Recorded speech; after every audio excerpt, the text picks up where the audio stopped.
Japan is entering a period of accelerated strategic adjustment as regional dynamics shift in ways that directly challenge its long-standing security posture.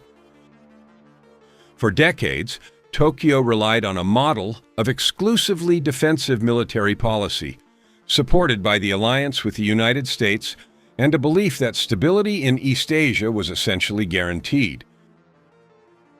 That belief is no longer tenable. Recent developments, including Chinese fighter jets directing targeting radar at Japan Air Self-Defense Force aircraft near Okinawa, and intensified military operations by China's carrier groups, have underscored a harsher strategic reality. The Japanese government under Prime Minister Sanai Takaichi has responded by fast-tracking the modernization of Japan's defense capabilities and committing to raise defense spending to the equivalent of 2% of gross domestic product earlier than originally scheduled. These actions reflect a strategic evolution toward what Tokyo calls active defense, a posture designed not for power projection, but for credible deterrence and rapid response in an increasingly unstable environment. The primary driver of this shift is the transformation of China's military capabilities and behavior. The People's Liberation Army, Navy, and Air Force now operate at a scale and sophistication that surpasses earlier assessments in Tokyo. Regular intrusions into Japan's air defense identification zone, the use of fire control radar near Japanese aircraft, and the deployment of advanced carrier strike elements in waters adjacent to Japan have created an environment in which miscalculation could escalate quickly. From Tokyo's perspective, the risk is not hypothetical. Japan's southwestern island chain, stretching across the Nansei Shoto, is geographically exposed and strategically essential. Any contingency involving Taiwan would inevitably affect this region, whether through airspace congestion, maritime disruption, or direct military pressure. The Japanese public increasingly recognizes this. Surveys show that while the country remains divided over potential involvement in a Taiwan contingency, a significant majority supports strengthening the national defense posture to prevent such crises from emerging. A second driver is North Korea, whose missile testing program continues to advance in range, survivability, and irregular trajectories. Several tests in recent years have demonstrated the potential to bypass or saturate existing missile defense systems. Tokyo understands that passive reliance on interception capabilities is no longer sufficient. Deterrence must include the ability to disrupt or neutralize threats before they materialize. This principle has informed the government's decision to field long-range precision strike systems and develop multi-domain operations that integrate cyber, space, and electronic warfare.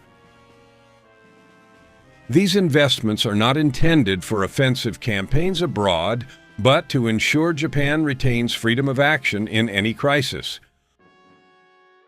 A third factor is the evolving nature of the alliance with the United States.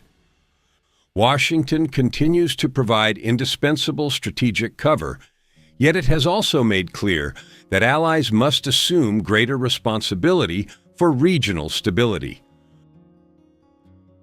A more self-reliant Japan strengthens the alliance by reducing asymmetry, ensuring operations can be integrated more effectively, and enabling burden sharing in a potential multi-theater crisis.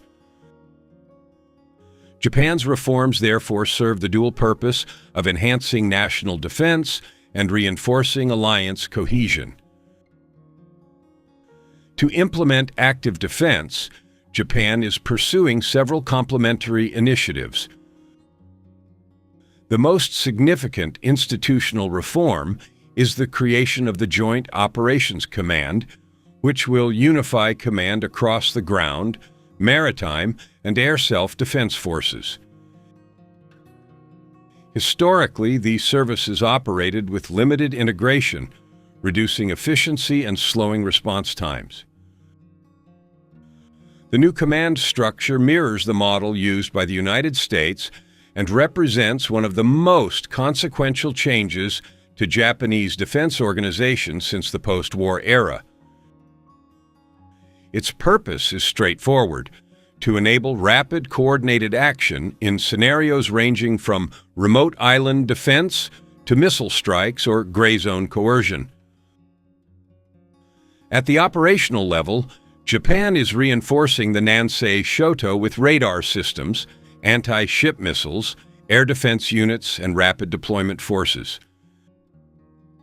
These capabilities complicate any adversary's attempt to alter the status quo near Taiwan or Japan's own territorial waters. They also enable Japan to protect critical sea lanes that support national economic stability. Investments in multi-domain integration further extend Japan's defensive reach. Cyber and space assets support early warning, electronic warfare systems improve survivability, and new long-range strike weapons create a deterrent against further escalation. Importantly, Japan continues to frame these enhancements as defensive. The underlying logic is that credible deterrence reduces the likelihood of conflict by increasing the potential cost of aggression.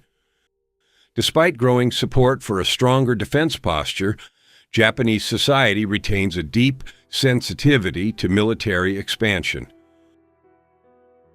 Public opinion reflects a balance between caution and necessity. Many citizens, particularly younger voters, recognize that the security environment has deteriorated and that Japan must prepare accordingly. Others worry that increased defense spending could strain public finances or heighten tensions with neighbors. The division is most pronounced in Okinawa, where memories of past conflict and the burden of hosting major United States military installations shape public sentiment. The government has attempted to address these concerns by emphasizing transparency, civilian oversight, and the strictly defensive nature of new capabilities.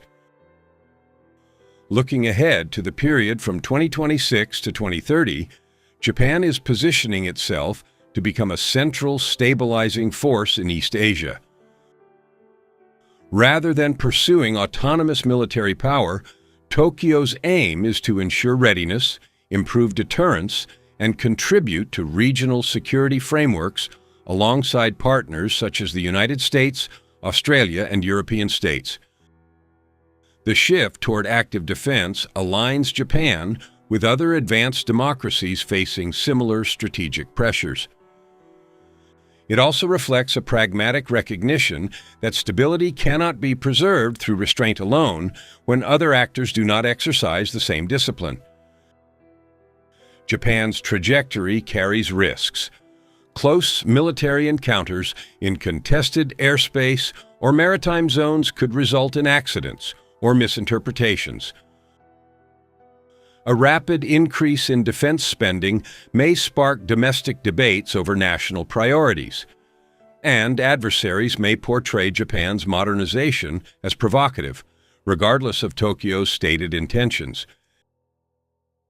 Yet the alternative, remaining constrained by doctrines formulated in a different era, would leave Japan vulnerable in a region where military power and political ambition are expanding simultaneously. In this sense, Japan's transition to active defense is best understood as a measured adaptation to an evolving strategic landscape. The objective is not to project power, but to safeguard national sovereignty, protect vital sea lanes, and ensure Japan can act decisively in crises that threaten regional stability. By strengthening its capabilities, Japan seeks to deter conflict rather than invite it. The reforms underway represent a continuation of Japan's post-war commitment to peace, updated for a world in which the risks to that peace have grown sharper and more immediate.